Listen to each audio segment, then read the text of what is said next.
우리 기독교인들을 또 다른 말로는 신자라고 하죠. 믿는 사람들이란 뜻입니다.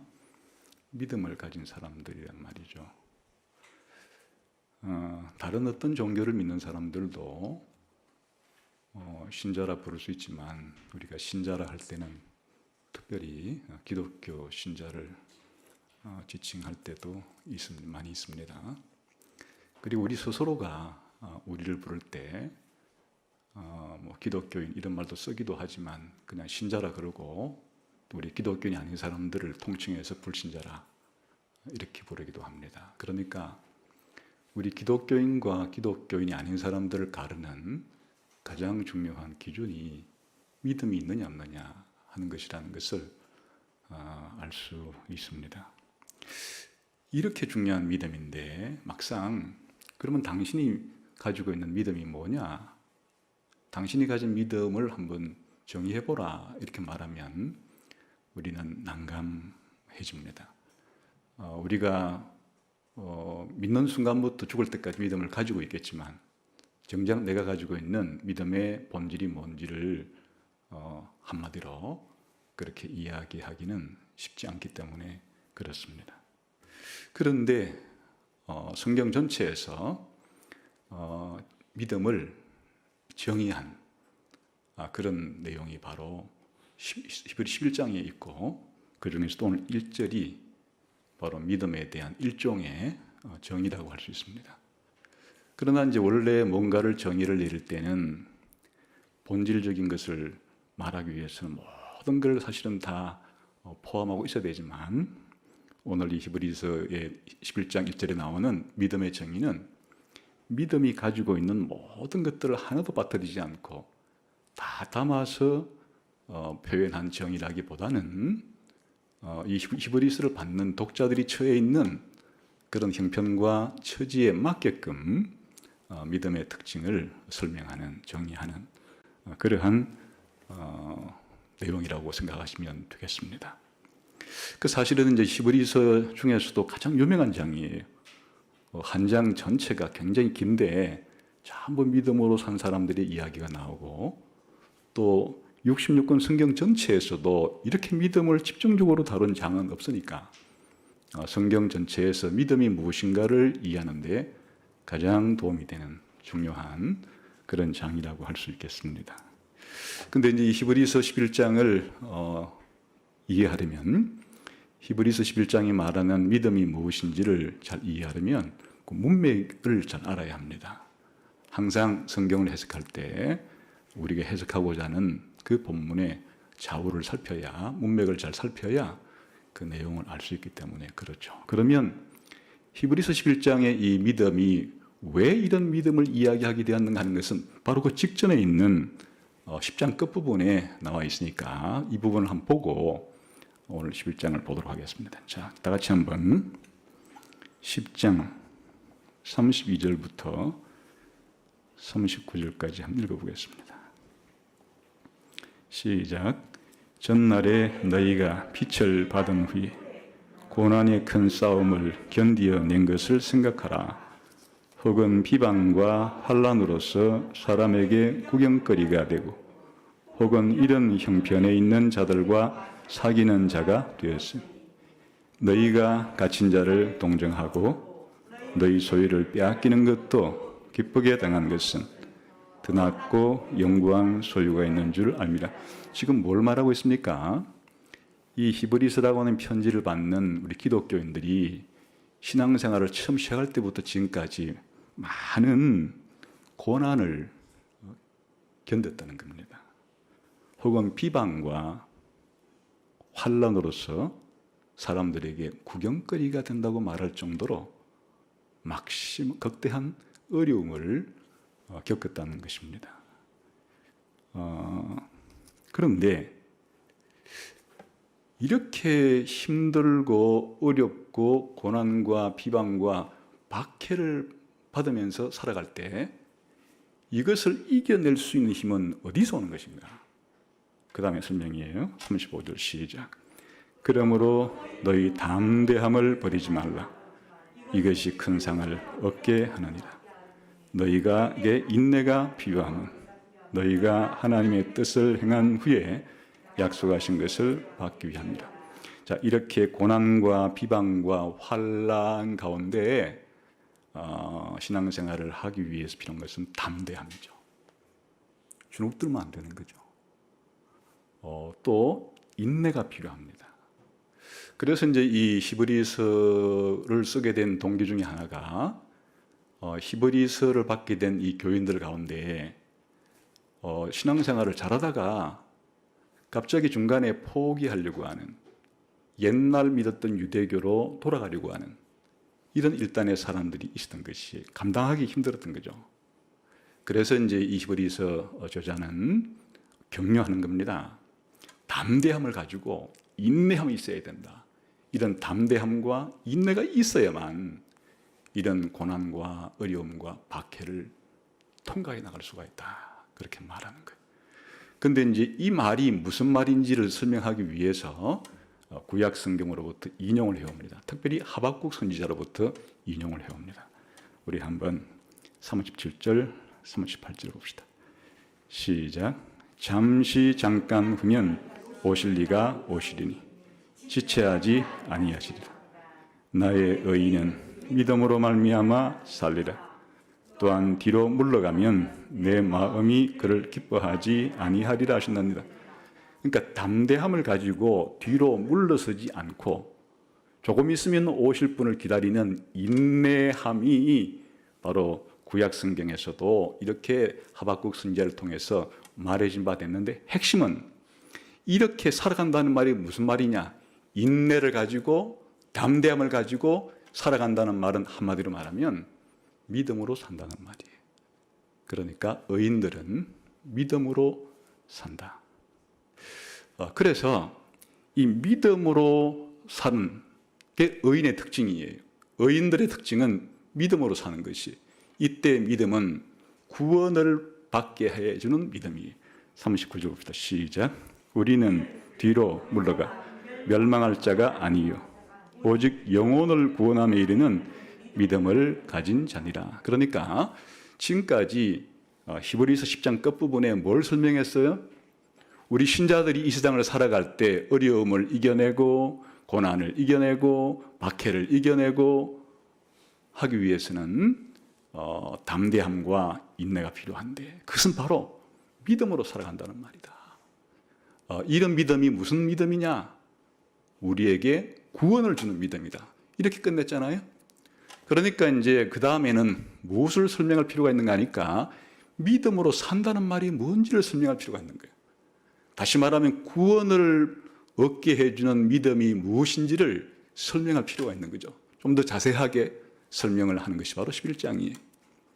그러니까 히브리서 11장은 한마디로 말하면 의인은 믿음으로 산다는 말에 대한 설교예요. 의인들은 믿음으로 산다는 말이 무엇인가에 대한 설교라고 말이에요. 또 달리 말하면 구원을 얻도록 해주는 믿음은 무엇인가에 대한 설명이에요. 그게 히브리서 10장에 나오는 수많은 구약시대에 믿는 사람들은 전부 다 의인들은 믿음으로 산다는 것에 대한 증명들이에요. 사례들이에요. 또 이 사람들은 전부 다 구원 얻은 믿음을 가지고 있는 사례들이에요. 그래서 바로 히브리서 11장 우리가 앞으로 살펴보게 될 이 믿음은 바로 의인은 믿음으로 산다는 것이 무엇인지를 보여주는 사례들이고, 달리 말하면 천국 가게 해주는, 구원을 얻게 해주는 믿음이 무엇인지에 대한 풍부한 사례들이다. 물론 우리가 이런 믿음을 가지고 살아가야 된다는 뜻이 담겨 있겠죠. 그래서 이제 11장 1절은 이 믿음에 대해서 간략하게나마 정의를 내리고 이제 시작을 하게 되는 것입니다. 다시 한번 11장 1절을 봅시다.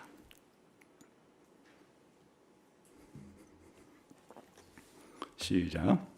믿음은 바라는 것들의 실상이요 보이지 않는 것들의 증거니.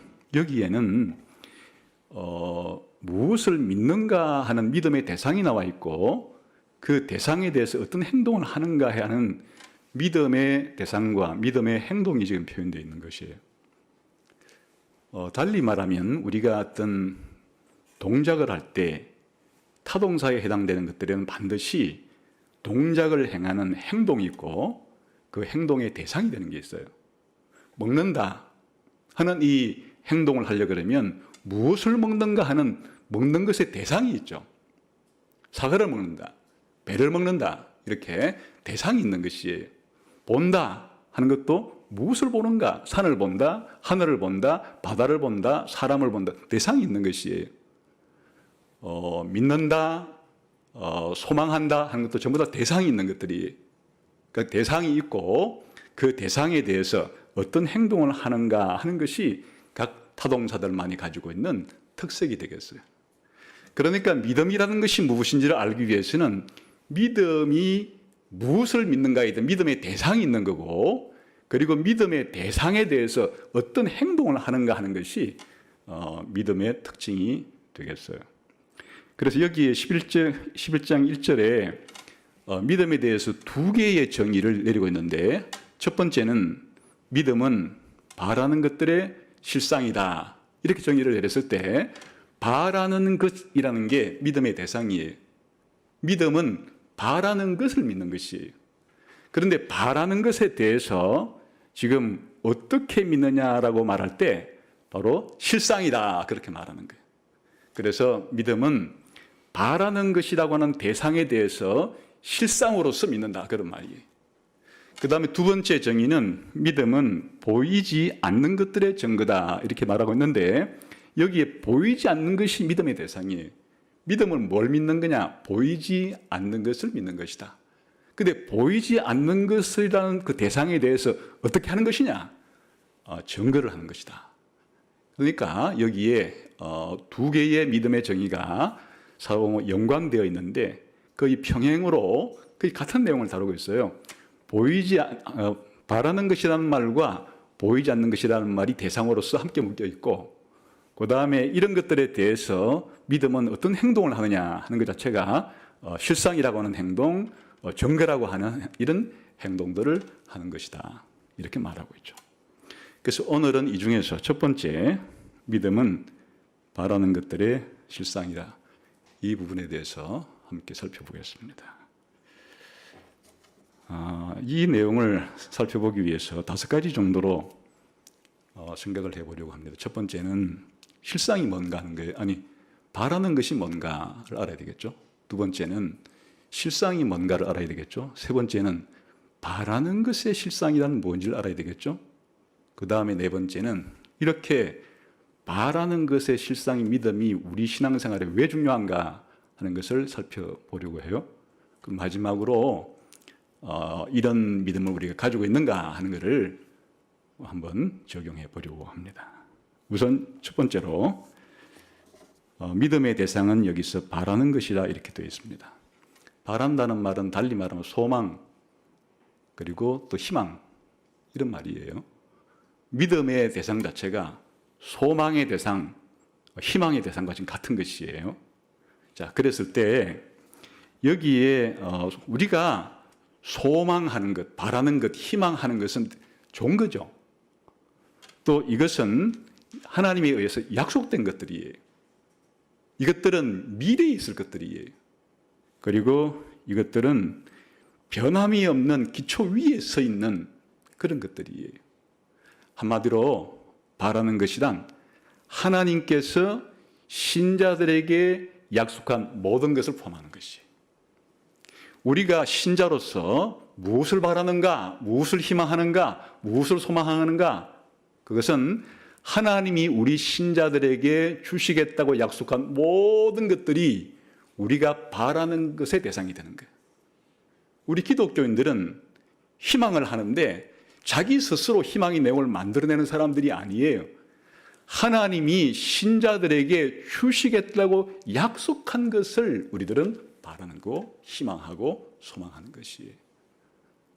그런데 이 바라는 것이 히브리서 자체에도 여러 가지 다른 내용으로 설명이 되어 있다 그랬죠. 지난 시간에 간단하게 소개해드린 적이 있는데, 히브리서 자체에서는 미래의 구원에 대한 소망, 이렇게 표현하기도 하고, 또 하나님의 약속으로 표현하기도 하고, 이 바라는 것을 말이죠. 그 다음에 또 이 바라는 것이 무엇인가 하면 장차 올 세상이라 표현하기도 하고, 또 이 바라는 것을 영원한 기업이라 표현하기도 하고, 또 이 바라는 것을 영원한 안식이라고 표현하기도 하고, 또 이 바라는 것을 하늘에 있는 예루살렘이라고 표현하기도 하고, 또 이 바라는 것을 흔들리지 않는 나라라, 이렇게 다양한 표현으로 설명하고 있는 거예요. 쉽게 설명을 드리자면 영원한 천국과 영생이에요. 이 사도신경식으로 말하면 몸의 부활과 영생이에요. 그게 바로 우리가 바라는 것이에요. 그러니까 우리가 믿음의 대상은 소망의 대상과 동일한 거예요. 믿음의 대상이 따로 있고 소망의 대상이 따로 있는 게 아니라 대상은 똑같은 것이에요. 한마디로 말하면 천국이에요. 소망도 천국을 소망하는 것이에요. 믿음도 천국을 믿는 것이에요. 그러니까 하나의 대상인 사과에 대해서 사과를 먹을 수도 있고 사과를 볼 수도 있고 사과를 손에 잡을 수도 있듯이, 똑같은 이 천국에 대해서 믿을 수도 있고 소망할 수도 있고, 그러니까 대상은 같은 것이, 대상은 같지만은 천국에 대해서 소망한다고 말할 때와 천국에 대해서 믿는다고 말할 때는 그 행동이 다른 거죠. 그래서 이제 두 번째는 이렇게 바라는 것이라고 말하는 소망이라고 부르는 소망의 대상에 대해서 우리가 믿음이란 어떤 행동을 하는 것인가 하면 바로 실상이라는 단어로 표현되어 있어요.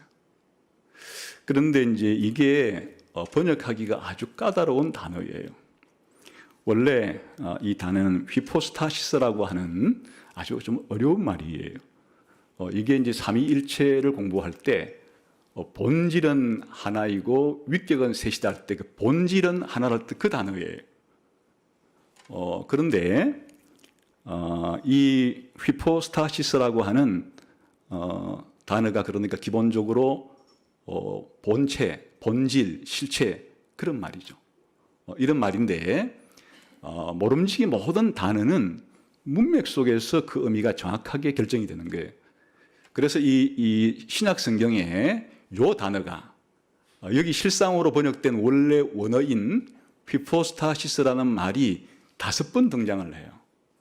이 히브리서에서 3번 나오고 고린도후서에서 2번 나와요. 그래서 이 실상이라는 말이 무슨 말인지를 좀 더 정확하게 알기 위해서는 이 신약 성경에 나오는 이 5경우를 다 살펴보면 힌트를 얻을 수가 있을까? 그렇게 한번 생각해 볼 수 있겠죠. 우선 한번 봅시다. 히브리서 1장 3절을 한번 봅시다.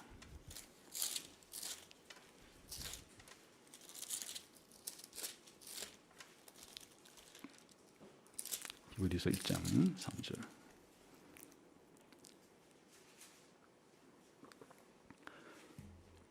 한번 읽읍시다. 시작. 이는 하나님의 영광의 광채시요 그 본체의 형상이시다. 지금 이는 예수님을 가리켜요. 예수님이 하나님의 영광의 광채요 그 본체의 형상이다. 이 본체라는 말이 그 실상이라는 말과 똑같은 단어예요. 그 휘포스타시스를 지금 여기서는 예수님의 신적인 본질, 신적인 실체, 신적인 본체 이렇게 번역한 거예요. 그러니까 거의 그 원래 이 단어가 가지고 있는 본래의 의미에 어울리는 그런 문맥이기 때문에 이렇게 이 단어를 본체라는 말로, 달리 말하면 실체 뭐 혹은 본질 이런 말로 지금 번역을 한 거예요. 그 다음에 히브리서 3장 14절에 가봅시다.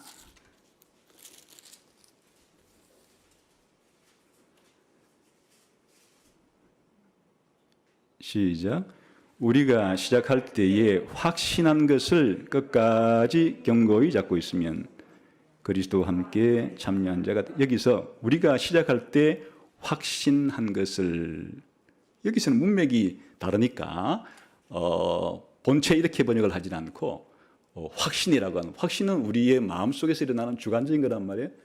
이 주관적인 확신으로 이 단어를 지금 번역을 했습니다. 그러니까 전혀 아까 본체 이런 거는 우리 마음 밖에 있는 거죠. 예수님이 하나님의 본체라는 거 우리 마음속에 있는 건 아니란 말이에요. 그러나 이제 우리가 믿을 때 처음에 확신했다. 이거는 우리 마음속에서 벌어지고 있는 일이죠. 그 다음에 고린도후서 두 군데가 나오는데 고린도후서 9장 4절 한번 가보도록 합시다. 고린도후서 9장 4절 시작. 마게도냐인들이 나와 함께 가서 너희가 준비하지 아니한 것을 보면 너희는 고사하고 우리가 이 믿던 것에 부끄러움을 당할까 두려워한다. 이 믿던 것이라는 말이 실상이라는 단어의 원어하고 똑같은 거예요. 근데 여기에 이 확신하던 것에 이렇게 번역하면 조금 더 아까 단어를 일관되게 번역한 게 되겠죠. 믿는다는 말 자체가 확신이라는 말이에요. 여기서도 확신으로 번역을 한 거예요, 지금. 그 다음에 고린도후서 11장 17절 가봅시다. 11장 17절 읽어봅시다. 시작. 내가 말하는 것은 주를 따라 하는 말이 아니요 오직 어리석은 자와 같이 기탄 없이 자랑. 여기 확신이란 실체란 말은 전혀 지금 나오지가 않죠. 여기 기탄 없이라는 말이 확신을 가지고 그 뜻이 확신이 있게. 그러니까 이제 번역하는 사람들이 이렇게 원어를 면밀하게 살피지 않고 그냥 번역하니까 이렇게 번역이 막 달라져 버리는 거예요. 똑같은 단어예요. 확신 있게, 확신을 가지고 자랑한다 그 말이에요. 그러니까 이 세 번의 경우는 전부 다 그 휘포스타시라는 그 단어가 문맥상 확신이라는 말로 번역에 어울리기 때문에 확신으로 번역했고 한 번 남은 게 히브리서 11장 1절이에요. 그러면 이 지금까지 이 단어가 어떤 문맥에서는 그 실체라는 말로 본체라는 말로 번역이 되고 어떤 문맥에서는 확신이라는 말로 번역이 됐는데 그럼 히브리서 11장에 나오는 그 바라는 것들의 요 실상이라는 말 다음에 바라는 것들의 확신으로 번역해야 될까 바라는 것들의 이렇게 실제라고 번역해야 될까 하는 게 이제 문제가 되겠죠.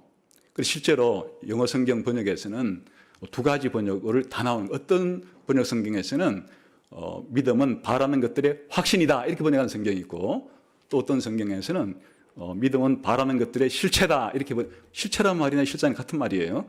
그렇게 번역하는 경우도 있어요. 우리 지금 한글 개역 성경에서는 어떻게 번역한 거예요? 확신으로 번역하지 않고 실상으로 지금 번역한 거예요. 주로 현대 영어 성경은 대부분 확신으로 번역해요. 그게 NIV든지 또 ESV든지 전부 다 확신으로 번역을 하고 좀 오래되었던 킹 제임스 버전 그 성경은 이렇게 실상으로 번역했어요. 그러니까 이 번역자들이 문맥 속에서 결정을 해야 되는데 이게 확신으로 번역해도 뜻이 통하는 것 같고 실상으로 번역해도 뜻이 통하는 것 같으니까 이렇게 이제 번역이 지금 이 히브리 11장 1절에서는 갈리게 된 거예요.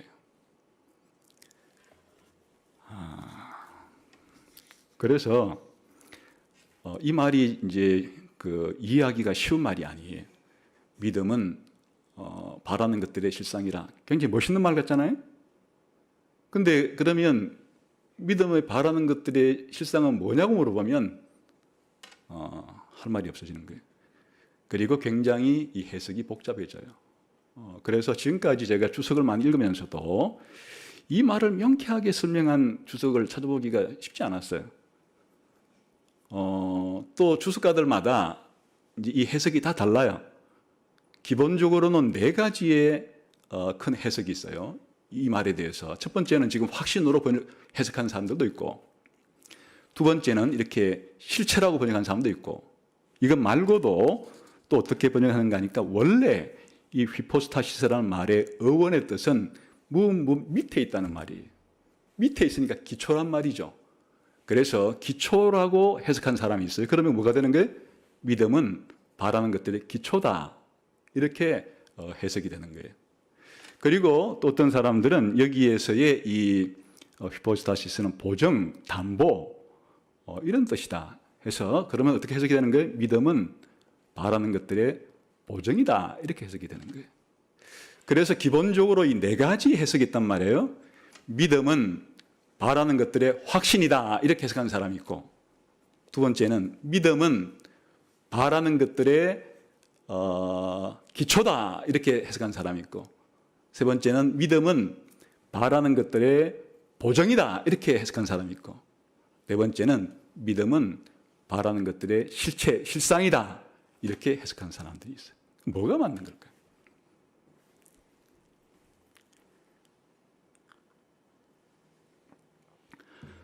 다 뜻이 통하니까, 의미가 통하니까 이제 이렇게 해석도 하고 번역도 하는 것인데, 그래서 어떤 사람은 고르기가 너무 힘들어요. 그래, 다 맞다고 생각해. 그냥 네 가지가 다 맞다 이렇게. 어떤 사람은 원래 이 단어에 지금 서로 경쟁하는 번역은 확신이라고 번역할 거냐, 실체라고 번역할 거나, 요게 경쟁이 되기 때문에 그 두 가지가 다 맞다. 물론 다 부분적으로 맞을 수는 있겠죠. 그러나 이제 이 문맥에서 어느 것이 가장 잘 어울리느냐, 그걸 찾으면 이 문장의 뜻이 생생해지는 것이고, 믿음은 바라는 것들의 그 무엇이라고 하는 뜻의 의미를 명확하게 알 수 있게 되는 거예요. 그래서 저는 이 네 가지 해석 가운데 실체 혹은 실상, 실제라고 번역하는 것이 가장 이 11장의 문맥에 잘 어울린다 해서 이 견해를 저는 지금 취하고 오늘 설교를 드리려고 하는 거예요. 근데 이제 이런 견해를 가진 사람들이 아까 성경에서는 17세기에 나왔던 킹 제임스 버전이라고 하는 험정역 성경이 그렇게 이제 번역하고 해석을 했고, 그 17세기에 기라성 같은 청교도 신학자들이 많았는데, 그 중에서 이제 이 히브리서를 설교하거나 히브리 11장을 설교한 몇몇 사람이 있어요. 그 중에서 가장 대표적인 사람이 토마스 맨톤이고, 또 존 오웬이라고 하는 신학자들은 히브리서 연구에 많은 업적을 남겼어요. 토마스 맨톤은 히브리서 11장 32절까지인가를 65번 설교를 했어요. 그 아벨의 믿음을 설명하면서 9번이나 설교를 했어요. 저는 기절한 줄 알았어요. 그 책을 이렇게 처음 보고 난 다음에. 존 오웬은 히브리서에 대한 7권의 주석서를 남겼어요. 그러니까 이런 사람들이 이 구절을 해석한 것을 17세기 영어니까 약 400년 전의 사람들이 영어도 어렵고 어휘도 어렵고 문체도 어렵고 내용도 어렵고 그래요. 그런데 이제 이들이 기본적으로 아까 말한 이 히브리 11장 1절에 나오는 요 히포스타시스는 믿음은 바라는 것들의 실체라고 번역해야 된다라고 이제 주장을 하는 것인데, 제가 깊이 동의가 되고 또 공감이 되어서 저도 이제 그런 견해를 가지고 있고 또 지금 설교를 하려고 하는 겁니다. 한번 토마스 맨톤의 말 한번 들어보세요.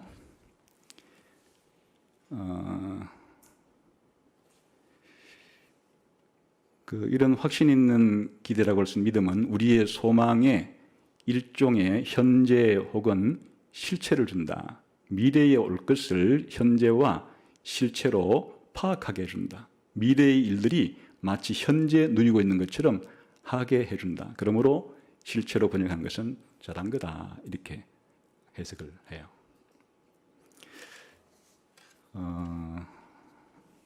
또 이렇게도 말해요. 믿음은 부활과 천국이 마치 현재 일어난 것처럼 실체를 준다. 믿음은 일종의 예언적 은혜다. 이렇게도 말을 해요. 존 오웬은 여기에 대해서 굉장히 상세한 이 단어에 대해서 연구를 진행을 했는데, 굉장히 단어가 어렵고 문장이 어려워서 제가 지금 여러분들에게 좀 오늘 들려드리기 위해서 이거 이해하고 초역하는데도 상당한 시간이 걸렸어요. 오늘 새벽 몇 시간이 걸렸어요. 말이 너무 어려워서. 근데 이것들은 번역이 안 된 책들이기 때문에 제가 좀 소개해드리는 것이 믿음의 실상이 뭔지를 이해하는데 도움이 될 것 같아서 제가 인용을 좀 해드리겠습니다. 급하게 한 번역이라 좀 매끄럽지 않은 부분이 있을 것이 한번 들어보세요. 믿음은 소망에 실제하는 것으로서 현재적 실체를 주며 보이지 않는 것에 진실한 것으로서 증거를 준다. 그러나 여전히 소망은 미래적이며 그 자체로서는 즐길 수 없다. 그래서 비록 소망은 그 자체 안에 신뢰, 확신 있는 기대를 가지고 있으면서 영혼에 큰 영향을 주지만 우리의 위로와 안정감의 소망의 영향은 소망이 아직 없고 멀리 있다는 것 때문에 약화된다. 그래서 이것이 믿음이 공급해 주려고 하는 것이다. 믿음은 바라는 것들을 준다. 그리고 신자들이 바라고 있을 때 신자의 마음과 영혼에 실제적 실체를 준다. 이것이 휘포스타시스라는 말의 의미다. 어떤 사람은 이 휘포스타시스를 확신 있는 기대라고 번역할지도 모른다. 그러나 그것은 소망이지 믿음은 아니다. 어떤 사람은 휘포스타시스를 원리 혹은 기초라고 번역한다. 그러나 그 어떤 것도 이 휘포스타시스의 의미를 표현하지 못하며 의미가 가진 내용을 충분히 설명하지 못한다. 그러나 이러한 휘포스타시스의 의미에 대해서 최고의 번역가들과 고대의 주석가들은 다르게 번역한다. 일루드 엑스 쿠오 substitunt extant, 이게 이제 라틴어예요. 이걸 번역하면 믿음은 믿음에 의해서 바라는 것들이 존속하는 것이다. 말이 어렵죠. 바라는 것들이 여전히 바라는 것으로 있는 동안 마치 바라는 것들이 실제로 영향 있는 것처럼 실제한다면 그럼 바라는 것은 어디에 있는가? 그들 안에서라고 시리아 번역본은 말한다. 말하자면 믿는 그들 안에서다. 믿음은 바라는 것들의 본질이며 실체로서 바라는 것들을 존재하게 하고 현존하게 한다. 왜냐하면 믿음이 바라는 것들을 믿기 때문이라 라고 에큐메니우스는 말한다. 그리고 데오필라테는 동일하게 말한다. 믿음은 아직 존재하지 않는 것들의 본질이다. 그 자신 안에 아직 실제하지 않는 것들의 실제다. 그리고 스콜라식으로 더욱 분명하게 말하자면 이렇다. 믿음이 바라는 것들의 실제를 주는 원인과 수단이라는 점에서 환유적으로나 도구적으로 믿음은 바라는 것들의 실체나 실제다. 어려워요.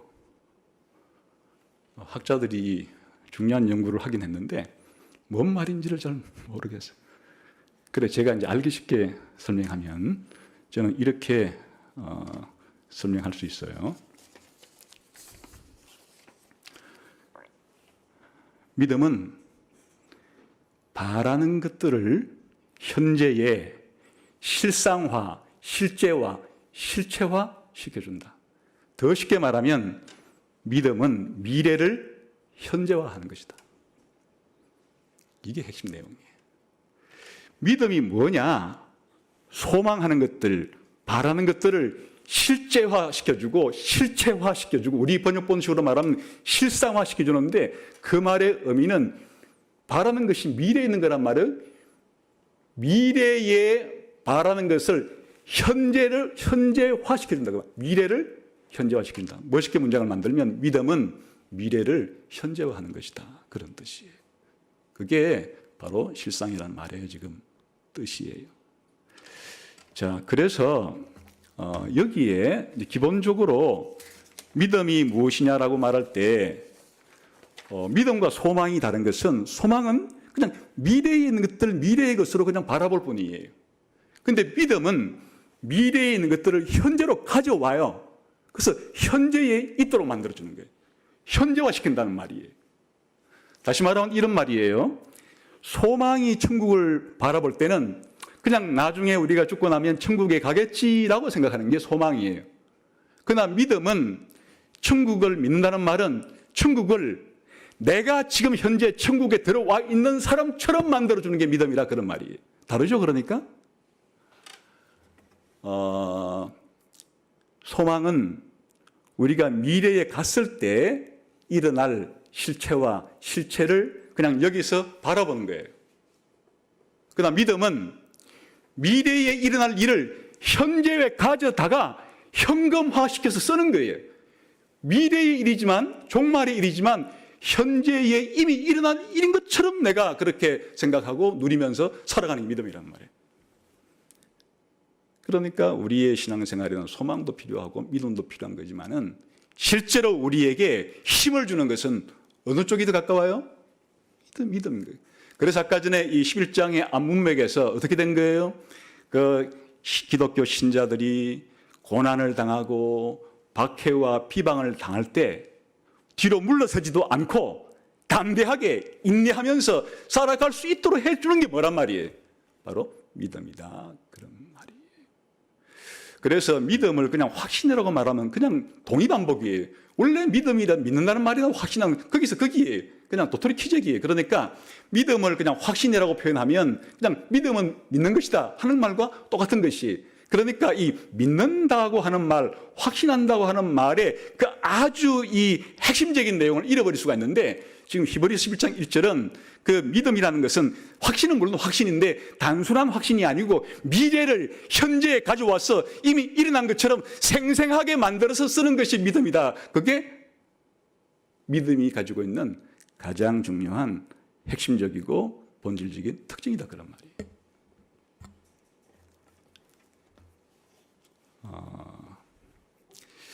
이게 기독교인들이 가지고 있는 믿음의 아주 중요한 특징이죠. 천국이 있는지 없는지 어떻게 알아? 죽어봐야 알지. 죽어봐야 알지.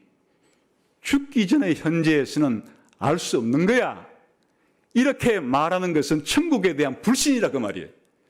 천국을 믿는다 하는 것은 마치 내가 천국에 들어온 사람처럼 오늘 예배도 드리고 공부도 하고 일도 하고 결혼도 하고 장사도 하고 그렇게 살아가는 것이 그게 천국을 믿는 사람의 믿는다는 말이다. 그런 말이에요. 그러니까 신약 성경을 공부할 때 신약 성경의 가장 중요한 원리가 예수님의 재림과 우리의 부활과 천국은 미래의 일이니까 아직 안 일어난 일이에요. 그런데 놀랍게도 신약 성경은 우리 신자들에게 그 예수님의 재림과 신자의 부활과 천국이 이미 일어날 일인 것처럼 믿고 살아라. 실제로 이미 일어난 부분이 있으니까. 그러니까 우리 기독교인의 믿음이란 얼마나 역동적인가 하면 아직 바라는 것들 미래에 일어나지 않는 것이 지금 현실인데 믿음은 어떤 역할을 하는 것인가 하니까 그 미래에 일어날 그 미래의 실제를 현재로 가져오는 거예요. 땡겨오는 거예요. 현실화시키고 현재화시켜서 현재 내가 천국을 소유한 사람인 것처럼 영생을 소유한 사람인 것처럼 그렇게 살아가도록 만들어주는 것이니까 기독교인의 믿음이야말로 기독교인의 이 존재와 기독교인의 생활과 기독교인의 삶을 가장 독특하게 만들어주는 거예요.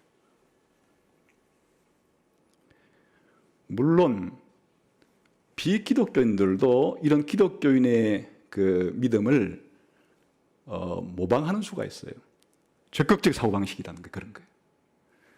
아직 미래에 일어나지 않는 일이지만 된다면 되는 거야, 한다면 하는 거야 이렇게 말하면서 마치 미래에 되어질 일을 현재의 자기가 누리는 것처럼 적극적인 사고방식을 가진 사람들이 있는데 그것은 뭔가 하니까 기초가 없는 거예요. 객관적인 기초가 없어요. 자기 마음속에서 만들어낸 소망이기 때문에 그건 곧 없어지고 사라질 소망이지만은 그럼 기독교인의 믿음과 소망의 특징이 뭔가 하니까 불변하시는 하나님이 한번 약속한 것은 반드시 지키는 하나님이 약속한 것이 바로 소망의 대상이고 믿음의 대상이기 때문에 영원 불변한 객관적인 그 실체와 실제에 근거해서 그 미래를 땡겨오는 것이니까 불신자들이 적극적인 사고방식을 가지는 것과는 판이하다는 거죠. 믿음이란 그런 거다. 그러니까 믿음은 천국을 확신하는 것이다. 이렇게 표현했을 때보다 믿음이란 천국을 현재화시켜서 현재 내가 천국을 소유한 사람인 것처럼 그렇게 만들어준다. 이렇게 말하는 게 훨씬 더 믿음의 본질과 핵심이 무엇인지를 잘 알려주는 거란 말이야. 그래서 히브리서 11장에 나오는 모든 믿음의 사람들이 특징이 그런 특징을 보이는 거예요. 전부 다 이 사람들은 바라는 것들을 현재 가지고 있는 사람인 것처럼 그렇게 살아갔다 그 말이에요. 아브라함이 바로 그런 사람 아니에요? 가나안 땅에 살고 있으면서 하나님이 주시기로 한 영원한 성은 아직 안 들어갔지만은, 그러나 영원한 성에 들어간 사람인 것처럼 지금 가나안 땅에서부터 그렇게 이방인과 외국인으로서 살아간다. 그게 왜 가능했느냐? 아브라함 속에 이런 믿음, 바라는 것들을 실상화시켜주고 실제화시켜주고 현실화시켜주는 그런 믿음을 아브라함이 가지고 있기 때문에 그런 식의 삶이 가능했다. 그런 말이에요.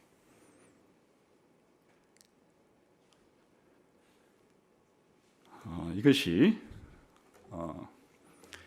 믿음이 바라는 것들의 실상이에요. 그러니까 번역을 이렇게 애매하기보다는 그 직역한 것이기 때문에 그래요. 이거를 약간 틀어서 의역하면 믿음은 미래에 바라는 것들을 현재에 현실화시켜 주는 것이다. 이렇게 번역하면 생생하겠죠. 그 의미를 충분히 담는 거겠죠. 그냥 캐치프레이어로 만들면 믿음이란 미래를 현재화시키는 것이다. 이렇게. 더 생생하게 만들려고 그러면 믿음은 바로 이렇게 천국을 현재화시켜서 살아가고 있는 것이다. 이렇게 생각하면 되겠죠. 그래서 믿음은 바라는 것들의 실상이다. 아마 예수님을 믿고 난 이후로 이 말을 명확하게 이해하고 있는 사람이 그렇게 흔치를 않은 것 같아요. 오늘 그 히브리 21장 1절이 말하는 믿음의 중요한 특징이 바로 이렇게 미래에 일어날 소망하는 일들이 현재에 가져와서 현재 이미 있는 것처럼, 현재에 일어난 것처럼, 현재 내가 가지고 있는 것처럼 그렇게 한 특징이 있다 하는 것을 깊이 생각해야겠습니다. 그러면 무엇이 우리로 하여금 이렇게 미래의 일을 현재화시켜서 현재 가지고 있는 것처럼 생생하게 이렇게 실상화를 만들어주는 걸까? 여기에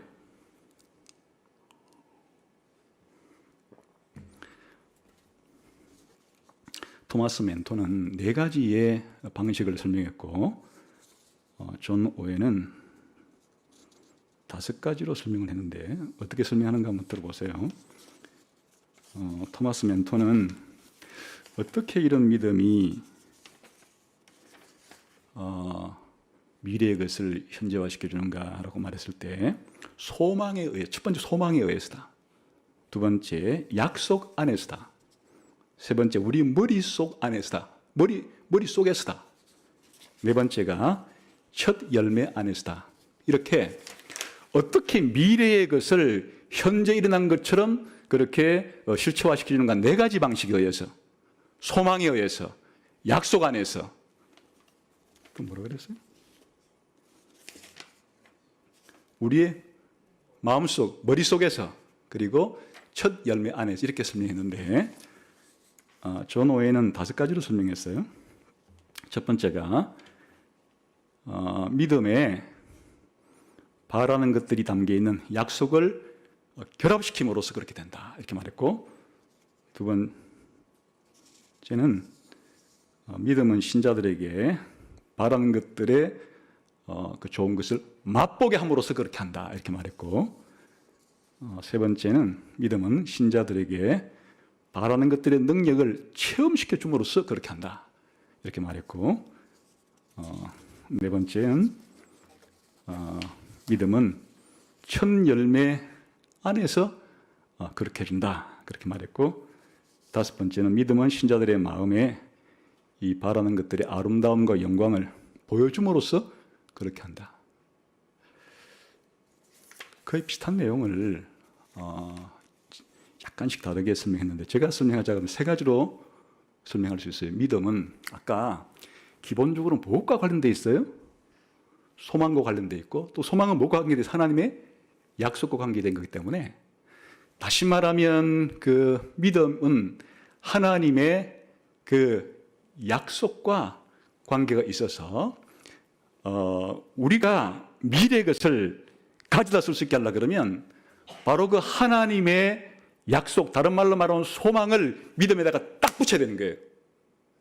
다시 말하면 믿음을 생생하게 만드는 방법은 뭐를 믿음에다가 가져와 버려야 되는 거니까 바로 하나님의 약속, 또 달리 말하면 소망을 믿음에다가 단단히 붙들어 매야 우리의 믿음이 우리에게 뭘 가져다 줄 수 있어요?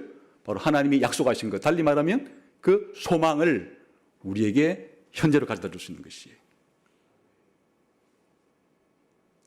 이거를 더 일반화시켜서 말하면 이렇듯이 믿음에다가 성경의 내용을 결합시켜야만 우리의 믿음이 바라는 것이라든지 바로 이 미래의 것들을 현재화시킬 수 있다, 그런 거예요. 그러니까 우리의 믿음이 그 천국을 현재화시키고 우리의 부활을 현재화시키고 예수님의 재림을 현재화시키고 이 종말을 현재화시킬 수 있는 것은 바로 소망이라고 표현하든 하나님 약속이라고 표현하든 바로 성경을 우리의 믿음에다가 딱 붙여야만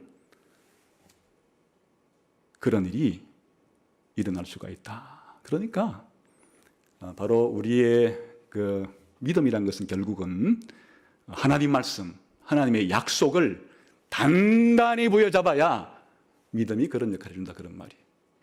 믿음과 하나님의 약속을 떨어뜨리면, 믿음과 소망을 떨어뜨리면, 믿음과 성경을 떨어뜨리면 믿음이 그런 역할을 할 수가 없는 거예요. 믿음에다가 성경을 붙들어 매야 되는 거란 말이에요. 믿음에다가 성경 속에 있는 하나님의 약속을 붙들어 매야 된단 말이에요. 믿음 속에다가 하나님의 약속에 표현하는 소망을 붙들어 매야 믿음이 우리 가운데 그런 천국과 미래의 소망을 우리 속에서 생생하게 누릴 수 있게 현재화시켜준다, 그런 뜻이에요. 그렇게 생각하면 좀 이해가 되죠. 두 번째, 성경 혹은 하나님의 약속 혹은 소망을 믿음 속에 결합시킨다는 의미가 무엇인가 하면, 쉽게 말하면 아까 존 오웬이 말한 그런 것이 이제 일어나는 거예요. 바로 하나님 말씀 속에 담긴 하나님의 선하심을 맛보아 아는 일이 있어야 믿음이 미래를 현재화시켜 줄 수가 있는 거예요. 너희는 주의 선하심을 맛보아 알지어다. 그냥 성경 속에 있는 것을 아무리 붙들어 매도 그 성경 속에 있는 하나님의 선하심, 그리고 하나님 우리에게 주시려고 하는 것의 그 좋은 것들의 선하심을 맛보지 않으면 그런 믿음이 그 미래의 것들을 현재로 끌어다 올 수가 없는 것이에요. 그래서 하나님의 말씀을 맛보아 안다는 것은, 하나님의 약속을 맛보아 안다는 것은 음식 비유인데 이런 거예요. 하나님 말씀이 마치 음식 같은 거예요. 성경에서는 하나님 말씀이 양식이라, 하나님 말씀이 고기라 이렇게 표현했단 말이에요. 그러니까 아무리 고기를 가져와도, 양식을 가져와도 안 먹으면은 믿음이 우리 속에서 미래를, 천국을 현실화시킬 수가 없는 것이에요. 그러니까 하나님이 약속한 그 하나님 말씀을 맛보아 아는 이런 일이 있을 때 믿음은 이렇게 우리 안에 미래의 것을 현재화시켜주는, 미래에 일어날 일이지만 현재 일어나는 것처럼 그렇게 우리들에게 생생하게 만들어주는 그런 역할을 할 수 있다, 그 말이에요. 그래서 단순히 하나님의 약속을 붙들어 매는 것만 문제가 아니고 맛보아 아는 것이 필요하다, 그럴 수 있겠죠. 이것을 달리 말하면 하나님 말씀이 우리에게 주려고 하는 능력을 체험하는 것을 말하는 거예요. 다시 말하면 성경은 우리들에게 모든 하나님의 은혜가 아주 원론적으로 말하면 원래 하나님이 우리 인간을 하나님 형상으로 만들었는데 죄 때문에 우리가 하나님 형상이 파괴됐단 말이에요. 그런데 예수님 믿으면 다시 원래 하나님 형상을 회복시켜 주려고 하는데, 우리가 이와 같은 예수를 믿고 난 이후에 점점 변화되어 가는, 예수님을 닮아가는 이런 능력을 우리의 삶 가운데 체험하고 있을 때, 체험할 때 미래의 것이지만 현재 일어나는 일처럼 그렇게 땡겨다 쓸 수가 있다, 그런 말이에요. 또 이걸 다른 말로 시각적인 비유로 들면은 하나님이 우리에게 주시려고 한 미래는 영광스럽고 아름다운 것들이에요. 그것들을 봐야 되는 거예요. 천국의 아름다움을, 천국의 영광을, 우리가 얻게 될 영생의 아름다움을, 영생의 영광을, 우리가 천국에 들어가서 살 그 놀라운 천국 생활의 아름다움을, 그 천국 생활의 영광을 우리 눈으로 보는 것처럼 하는 일이 있어야 미래의 일들이 마치 현재 내게 일어난 일처럼 생생하게 현재화된다, 그런 말이죠. 그래서 요한복음에 보면 예수님이 아브라함은 내가 올 날을 믿고 즐거워하였느니라, 이렇게. 혹은 히브리서 11장에 나오는 모든 사람들이 다 그런 거예요. 이 히브리 11장에 나오는 이 사람들이 바로 하나님의 그 약속에 이 바라는 것들의 이 선함을 맛보고 그 능력을 체험하고, 그리고 이와 같은 것들이 그들의 삶 속에서 육신의 눈은 아니지만은 그렇게 믿음으로 보는 것 같이 이랬기 때문에 아벨부터 이 히브리 11장에 나오는 모든 인물들이 그런 삶을 살 수가 있었던 것이다, 그런 뜻이에요. 세 번째 결정적인 것은 이런 것들을 우리가 미래의 것을 현재 일어난 것처럼 하는 데는 우리가 보정이 필요해요. 계약금이 필요한 거예요. 증명서가 필요한 거예요. 달리 말하면 첫 열매가 필요한 거예요. 다시 말하면 이제 조금 있으면 추수 때가 되었다, 이렇게 아직 추수는 본격 시작 안 했지만은 첫 열매를 보게 되면 그 첫 열매 가지고 조만간 추수가 본격적으로 시작이 되겠구나, 이렇게 아는 것이 이 첫 열매가 중요한 거예요. 다시 말하면 우리가 미래의 것을 현재에 일어난 일처럼 가져다가 쓸 때 막연한 근거 없는 추측으로 하는 게 아니에요. 바로 첫 열매를 가지고 하는 거예요. 첫 열매를 가지고 있으니까 이 첫 열매를 가지고 추수를 기다리는 것이에요. 또 첫 열매라는 다른 용어로서는 보증금 혹은 계약금, 담보물, 이렇게도 표현할 수 있는데, 우리가 담보물을 쥐고 있으니까, 계약금을 가지고 있으니까, 그래서 확실히 나중에 우리가 집을 다 그렇게 사거나 팔 수 있는 미래의 것들을 지금 현재 아직 집을 사고 파는 일은 미래의 일이고 안 일어났지만은 계약금을 가지고 있으면은, 보증금을 가지고 있으면은, 담보물을 가지고 있으면은 미래에 있는 그 일을 현재로서 일어난 일처럼 내가 생각하며 살 수가 있다, 그런 말이죠. 그런데 성경에서는 바로 이 첫 열매와 보증을 누구라고 말하는가 하니까 성령님이라고 말해요.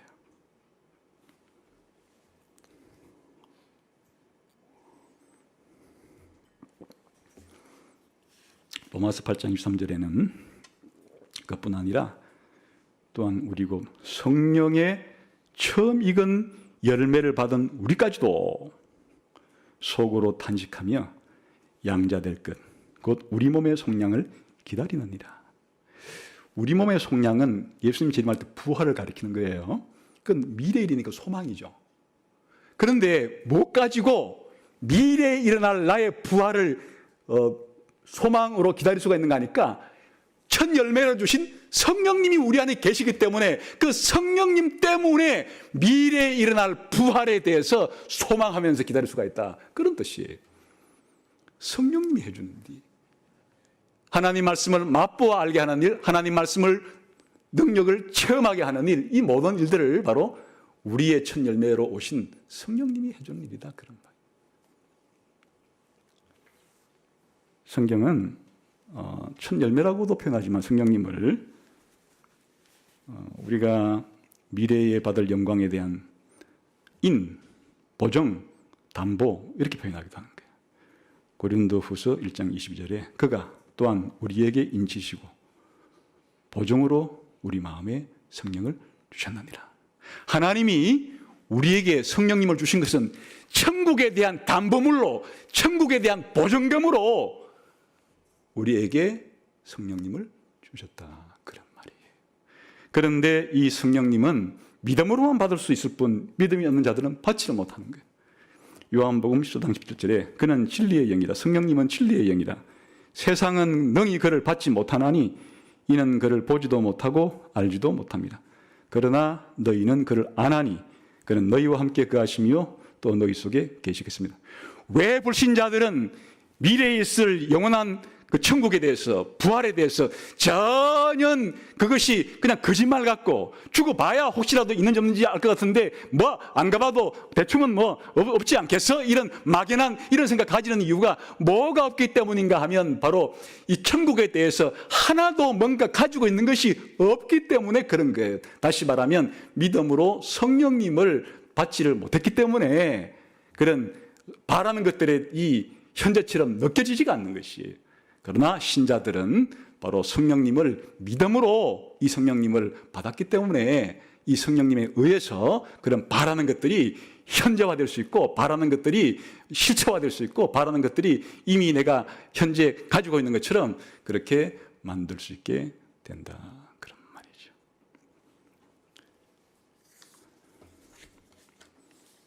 네 번째, 그러면 신자의 영적인 생활에서 이런 믿음이, 이런 믿음, 바라는 것들의 실상인 이런 믿음이 왜 신자의 삶에는 필요한 것인가? 중요한 것인가? 아까 그 10장 그 끝부분에 다 나와 있어요. 신자의 삶은 호락호락하거나 녹록하지는 않아요.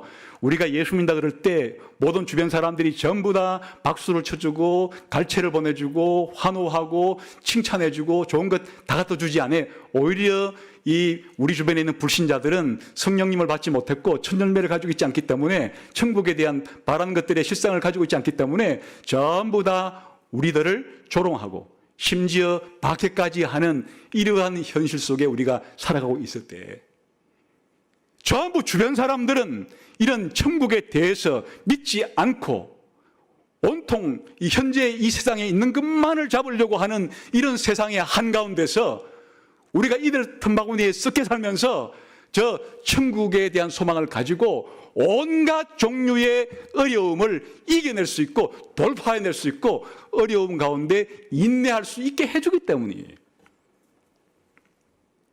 바라는 것들의 실상인 믿음이 없이는 우리는 조그만 어려움이 있어도 그 어려움에 짓눌려 그냥 무너지고 말 거예요. 왜 신자들이 아무런 어떠한 어려움이 닥쳐도 그 어려움에 짓눌리지 않고 그 어려움을 돌파해 나가는가? 바로 바라는 것들의 미래에 대한 실상과 같은 실제화하는, 현재화하는 이런 믿음을 가지고 있으니까 가능합니다. 그 말. 뿐만 아니라 잠시 잠깐 후면 오실 분 오신다. 지금 잠시 잠깐이면 천국이 온다. 우리 천국에 들어간다. 이렇게 우리가 인내할 수 있으면서 우리가 살아갈 때 담대함을 가지고 우리 신자답게 살아갈 수 있는 힘도 바로 바라는 것들의 실상이 되는 이런 믿음이 우리에 있을 때 그런 힘을 주는 것이에요. 그러니까 이런 믿음이 없다는 것은 바로 신앙생활을 처음 조금 시작하다가는 탈락될 수밖에 없다, 그런 말이에요. 이런 믿음을 소유하지 않고 그냥 흉내만 이 신자처럼 교회 안에 들락날락 하는 사람들은 조만간 이런 어려움이 닥칠 때 전부 다 교회를 떠나고 마는 것이에요. 신앙을 자기가 가지고 있다고 말하는 신앙조차 다 팔아먹고 마는 것이에요.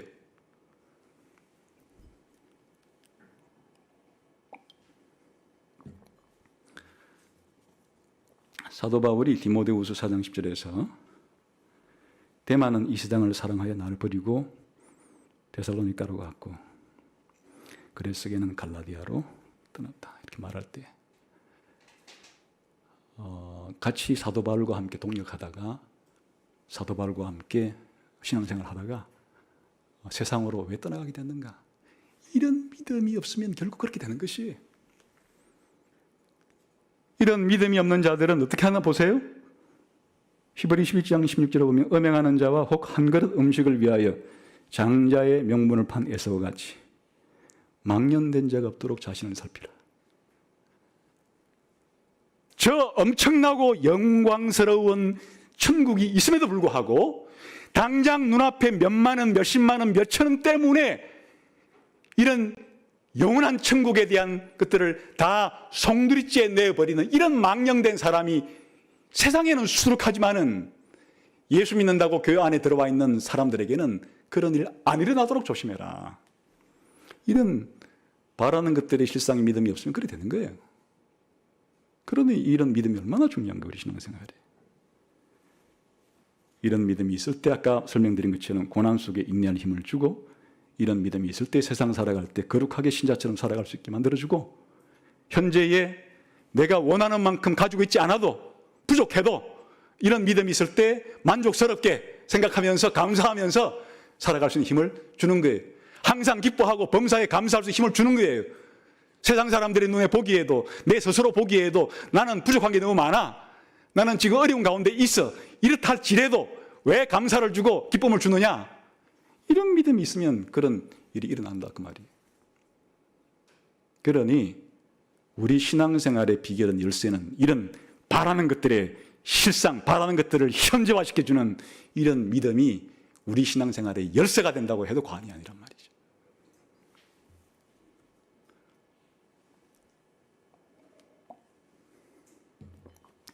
그럼 마지막으로 나는 이런 바라는 것들의 실상이라고 표현된 구원 얻는 믿음, 쉽게 말하면 기독교인의 이런 믿음을 가지고 있는가 하는 거예요.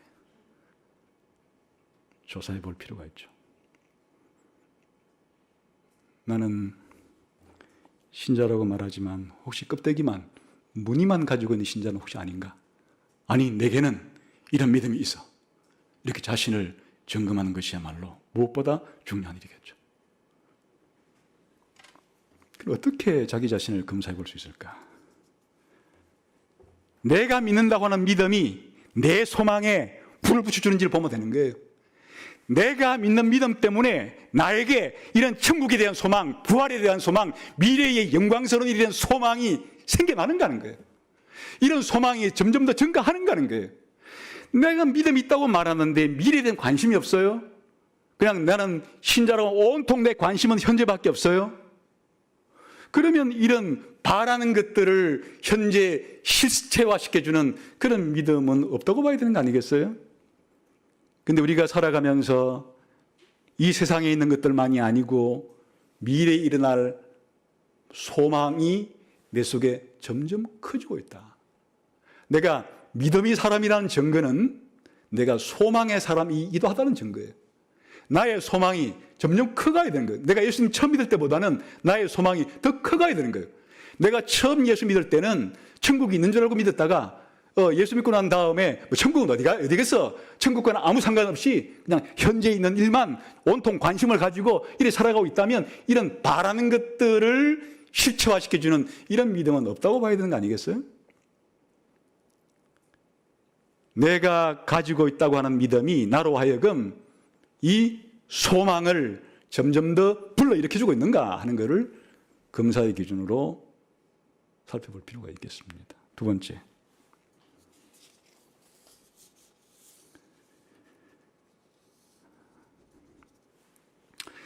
이런 바라는 것들의 실체화라고 부르는 믿음을 가지고 있으면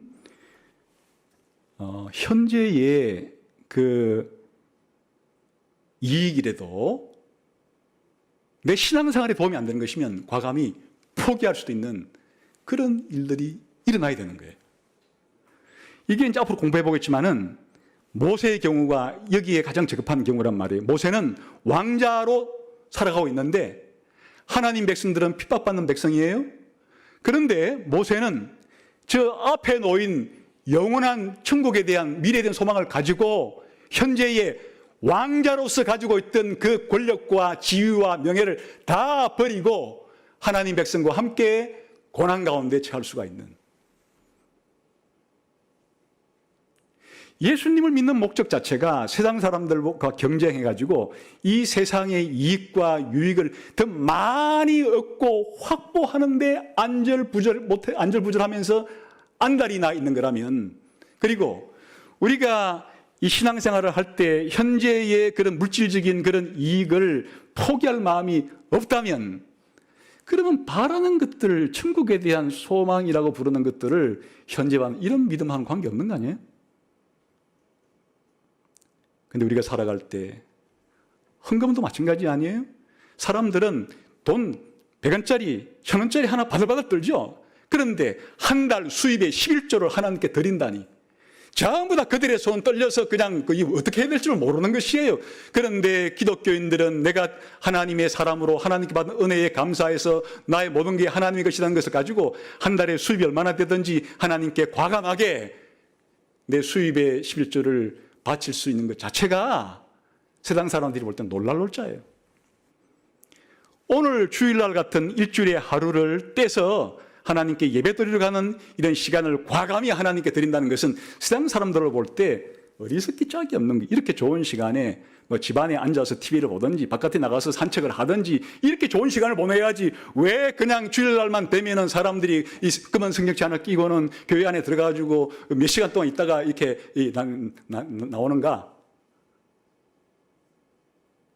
그들은 당장 즐길 수 있는 현재의 것들 때문에 영원한 미래를 준비하는 시간을 투자할 마음이 없는 거예요. 그러나 신자들은 우리의 소중한 시간을, 우리의 소중한 물질을 세상 사람들이 보기에는 낭비 같아도 기꺼이 하나님께 드리는 이런 일들이 일어난단 말이죠. 또 하나는 미래의 일은 미래에 가봐야만 한다는 게 아니고 오늘 바라는 것들의 실상인 이 믿음은 미래의 것이지만은 현재의 우리로 하여금 즐거워할 수 있게 만들어주는 거예요. 그러니까 베드로 1장 8절에서는 바로 우리 신자들이 영광스러운 그 기쁨과 즐거움으로 지금 그렇게 기뻐할 수 있다고 말하는 거예요. 원래 그 기쁨 천국에 가야만 누릴 수 있는 거예요. 천국에 들어가야만 기쁨의 소리로 넘친 세상이 되는데 이 세상이 있으면서도 그 영광스러운 기쁨을 현재 누릴 수가 있는 것이 신자의 비밀이라 그런 말이에요. 현실적으로 어렵다고 외마디 고통 소리만 지르는 것이 아니에요. 당장 현실적으로 어려우면 첫 마디는 외마디 고통 소리가 나오겠지만은 곧 신자 속에 있는 바라는 것들의 현실과 실체가 되는 믿음 때문에 미래에 있을 그 영광스러운 나의 미래의 모습들을 현재 믿음으로 즐길 수 있는, 기뻐할 수 있는 그런 일이 일어난다 그런 말이죠. 한 가지만 더 말한다면 이 세상에서 외국인과 나그네 같은 생각 가지고 살아가고 있는지 보면 되는 것이에요. 이렇게 나의 영원한 국적은 미래에 있고 바라는 것들 속에 있다고 생각하는 사람은 현재 살아가고 있는 이 나라에 대해서 물론 내 나라이긴 하지만은 제2의 조국이긴 하지만은 제2의 모국이긴 하지만은 그래도 이 세상을 살아갈 때는 잠시 잠깐 동안의 고국이라고 생각해서 한편으로는 천국 백성으로서 이 땅에서는 외국인처럼 나그네처럼 살아가는 삶의 자세가 있게 된다 그런 말이죠. 이런 것들로 내가 현재 바라는 것들의 실상인 이 믿음을 가지고 있는가 없는가를 비록 간단하지만은 점검해 볼 수가 있다 그런 거죠.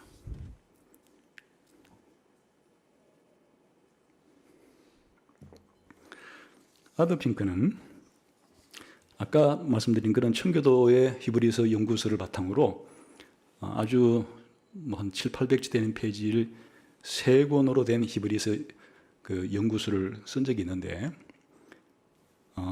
이렇게 이 믿음을 어떻게 적용해야 되는가 하는 문제를 이렇게 말한 적이 있어요. 많은 사람들은 믿는다고 고백한다. 그러나 그들의 소망이 그들에게 어떤 영향을 의미하는가? 그들의 믿음이 붙잡았다 하고 외치는 것들을 통해서 그들은 어떤 영향을 받는가? 자, 지금부터 보세요. 죄가 가장 극악한 것임을 믿는다고 고백은 한다. 그런데 정말 내가 그 말대로 죄를 두려워하고 미워하고 수치스럽게 여기고 있는가? 두 번째, 오래지 않아서 내가 그리스도의 심판 보호자 앞에 설 것을 믿는다. 그렇다면 내가 그 엄숙한 날에 비추어서 살아가고 있음을 내 행실이 증거해주고 있는가? 세 번째, 세상이 공허하고 시시한 것이라고 믿는다. 그런데 아름답게 색칠한 번쩍거리는 세상의 화려함을 무시할 수 있는가? 네 번째, 하나님께서 내 모든 필요한 것을 공급해 주실 것을 믿는다. 그런데 나는 내일에 대해서 두려워하지 않는가? 염려하지 않는가? 다섯 번째, 기도가 은혜 안에서 성장하기 위한 본질적인 방편이라고 믿는다. 그렇다면 나는 은밀한 골방에서 많은 시간을 기도하며 보내고 있는가? 여섯 번째, 그리스도께서 다시 오실 것이라고 믿는다. 그렇다면 나는 부지런히 내 등불을 점검하며 불을 밝히려고 노력하고 있는가? 이처럼 믿음은 믿음의 열매들과 행실들과 효력들에 의해서 증거가 된다. 이 믿음이 소중하고 중요한 만큼이나 이 믿음이 내게 있는가를 잘 분별해서 이런 믿음이 내게 없다고 생각이 든다면 이 믿음을 가지는 것이야말로 최고의 보물을 손에 드는 것과 마찬가지인 것이에요. 우리가 믿음은 가지고 있지만 아직도 내 믿음이 작고 연약해서 이런 외적인 능력으로 잘 드러나지 않고 있다고 생각하는가? 그러면 우리의 믿음을 어떻게 이런 믿음을 바라는 것들의 실체화가 되고 현재화가 되는 이런 믿음을 우리 속에서 강화시킬 수가 있겠는가? 그것은 모든 은혜의 수단과 마찬가지로 하나님 말씀, 하나님의 약속을 묵상을 통해서 받기는 길이 없는 거예요. 왜? 그 바라는 것들이 어디 담겨 있는가 하면 성경 속에 담겨 있기 때문에, 하나님 말씀 속에 담겨 있기 때문에, 그 하나님 말씀의 약속 속에 담겨 있기 때문에 우리가 바라는 것들을 현재에 생생하게 현실화시키기 위해서는 무엇보다 하나님의 약속이 담겨 있는, 소망의 내용이 담겨 있는 하나님 말씀, 성경 말씀을 많이 읽고 묵상하고 또 설교를 듣는 것이 필요하다. 이외에 믿음이 성장하는 다른 방법은 없는 거예요. 성경을 부지런히 읽고 연구하고 설교를 듣는 것 이외에 바라는 것들의 믿음이 점점 자라도록 하는 방법은 없다 그 말이에요. 반대로 내게 있는지 없는지 희미하고 있다 할지라도 너무 희미한 것 같은, 약한 것 같은 믿음을, 이 바라는 것들의 실체화가 되는 믿음을 성장시키기 위해서는 지금부터라도 더욱더 하나님의 약속이 담겨 있는, 소망이 담겨 있는 하나님 말씀을 읽고 공부하고 설교를 듣는 일에 힘쓰자 하는 거예요. 늘 듣는 얘기죠. 그러나 이 길 외에 다른 길은 없기 때문에. 두 번째는 이것이 내 속에 더 활성화되고 불붙기 위해서는 이런 내용을 가지고 기도하는 거예요. 하나님이 약속하신 것들이 이루어질 수 있게 해달라고 기도하는 거예요. 그래, 우리가 주기도문이라는 이 기도를 매주 예배 시간에 드리잖아요. 그 속에 담긴 내용으로 보면 사실 매일 아침마다 드릴 수 있는 기도잖아요. 하나님의 말씀 속에 담겨있는 하나님의 약속을 붙잡고는 또 한편으로서는 기도를 통해서 그것이 이루어지게 해달라고 하나님께 하는 방법을 통해서만이 바라는 것들의 실체화가 되는, 실상화가 되는 이런 믿음을 우리가 자라게 할 수 있다. 그런 말이죠. 오늘 이 예배에 참석하고 설교를 듣고 있는 여러분의 인생에 최고의 보물은 이런 바라는 것들의 실상인 이런 믿음이 여러분 안에 있고 또 이 믿음이 점점 증가하는 것이야말로 여러분의 갑오 제1순위가 되는 것이에요.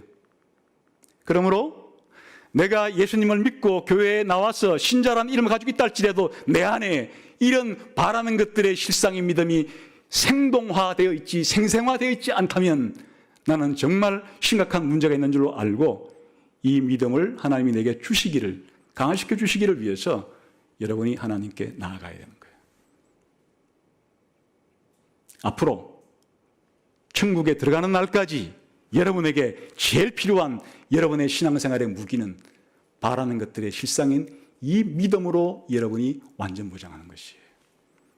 그럴 때 여러분 속에 닥칠 어떠한 환난과 역경과 어려움과 세상의 비난도 넉넉히 인내하면서 싸워서 이겨나갈 수가 있고, 그리고 무엇보다도 신자다운 생활을, 우리가 거룩한 생활을 할 수 있게 된다. 그런 말이죠. 구원 얻는 믿음이 저와 여러분에게 있어서 믿음은 바라는 것들에 현재화요, 현실화요, 실체화라고 하는 이 정의가 너무나 정확한 정의고 너무나 명쾌한 설명이고 너무나 우리의 마음을 움직이는 우리의 생활에 지침이 되는 그러한 믿음의 정의라는 사실을 잘 여러분의 신비에다가 새겨두고 되새김질하면서 이 믿음을 가지고 세상을 살아간 여러분 되시기를 주님의 이름으로 축원합니다. 기도하겠습니다.